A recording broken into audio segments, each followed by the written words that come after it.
Hi ಎಲ್ಲರಿಗೂ, ನಾನು ಇವತ್ತೆಲ್ಲ ಹೋಗ್ತಿದ್ದೀನಿ.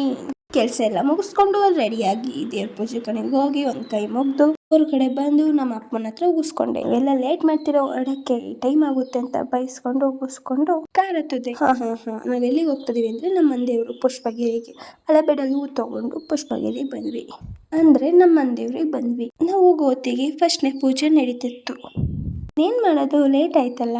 ದೇವ್ರ ನೋಡ್ಕೊಂಡು ಆರತಿ ತಗೊಂಡು ಕೊಟ್ಟಿದ್ದ ತೀರ್ಥ ಕುಡ್ಕೊಂಡು ಕೊಟ್ಟಿದ್ದು ಸರಿ ಬೆಸ ಮಾಡಿ ಆ ಹೂವು ತುಂಬೆ ಹೂವು ಮಲ್ಲಿಕಾರ್ಜುನ ಸ್ವಾಮಿ ದರ್ಶನ ಮಾಡ್ಕೊಂಡು ನಾನು ಸೀದಾ ಹೊರಟಿದ್ದು ನನ್ನ ಫೇವ್ರೆಟ್ ಸ್ಪಾಟಿಗೆ. ಅಲ್ಲಿ ನೋಡಿದ್ರೆ ಮಕ್ಳುಗಳು ಆಟ ಆಡ್ತಿದ್ವು.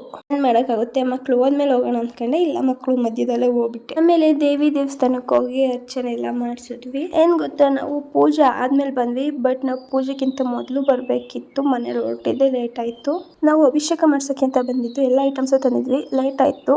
ಏನ್ ಮಾಡಕ್ ಆಗಲ್ಲ. ಈಗ ನಮ್ಮ ಅಪ್ಪ ಅಮ್ಮ ಈ 25 ವರ್ಷದಲ್ಲಿ ಇದೇ ಫಸ್ಟ್ ಅವ್ರ ವೆಡ್ಡಿಂಗ್ ಆನಿವರ್ಸರಿಗೆ ಹೋಗಿಲ್ಲ. ಪ್ರತಿ ವರ್ಷನೂ ದೇವಸ್ಥಾನಕ್ಕೆ ಹೋಗೋರು. ಈ ಸಲ ಏನೋ ಕಾರಣಾಂತರದಿಂದ ಒಂದಿನ ಡಿಲೇ ಆಯ್ತು. ನಮ್ಮ ಅಪ್ಪ ಅಮ್ಮನ ವೆಡ್ಡಿಂಗ್ ಆನಿವರ್ಸರಿ ದಿನ ಅವ್ರದೇ ಪೂಜೆ ಇರುತ್ತೆ, ಬರ್ಸಿರ್ತಾರೆ. ಇದು ಅವಾಗ್ಲಿಂದಾನೇ ನಡ್ಕೊ ಬಂದಿರೋದು. ಯಪ್ಪ, ನೋಡಕ್ ಆಯ್ತಲ್ಲ ನನ್ನ ಕಣ್ಣಲ್ಲಿ.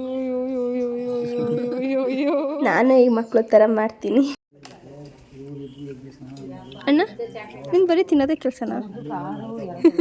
ದೇವ್ರನ್ನೆಲ್ಲ ನೋಡ್ಕೊಂಡು ಹೊರಗಡೆ ಬಂದು ಕೂಡ್ಕೊಂಡ್ವಿ. ಈ 25 ವರ್ಷದಲ್ಲಿ ಫಸ್ಟ್ ಟೈಮ್ ಹಿಂಗಾಯ್ತು ಅಂತ ಬೇಜಾರಾಯ್ತು.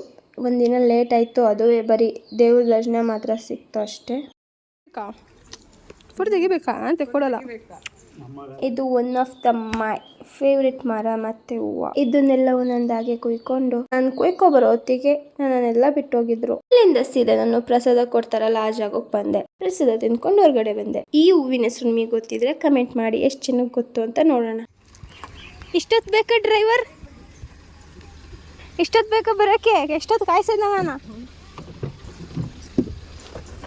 ಸ್ವಲ್ಪ ಹೊತ್ತಲ್ಲೇ ಇದ್ದು ಬಂದ್ಬಿಟ್ವಿ. ಹಂಗೆ ಹಳೆಬೀಡು ಬೇಲೂರು ದೂರದಿಂದಾನೆ ನೋಡ್ಕೊಂಡು ಸೀದಾ ಊರಿಗೆ ಬಂದ್ವಿ. ನಾವು ದೇವಸ್ಥಾನದಲ್ಲಿ 8 ಗಂಟೆಗೆ ಇರಬೇಕು. ಆದರೆ ನಾವು ಮನೆಯಿಂದ ಹೊರಟಿದ್ದೆ 8 ಗಂಟೆ ಆಗಿತ್ತು. ಹಂಗಾಗಿ ಅಭಿಷೇಕ ಏನು ಮಾಡ್ಸೋಕ್ಕಾಗಲಿಲ್ಲ. ಇನ್ನೇ ತಂದಿದ್ದಾರೆ ನಮ್ಮ ಮನೆ ಹೊರಗಡೆ ಇಡ್ತೆ ಬೈಕಿಗೆ ಕರಿಗಾಗುತ್ತೆ ಅಂತ. ಅತ್ತೆ ನಮ್ಮಲ್ಲಿ ಸ್ವಲ್ಪ ಹೊತ್ತಿದ್ರು.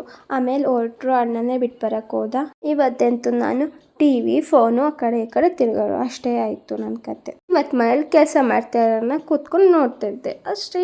ಇನ್ನೊಂದು ವಿಡಿಯೋದಲ್ಲಿ ಸಿಗುವ. ಬಾಯ್, ಲವ್ ಯು, ಟೇಕ್ ಕೇರ್.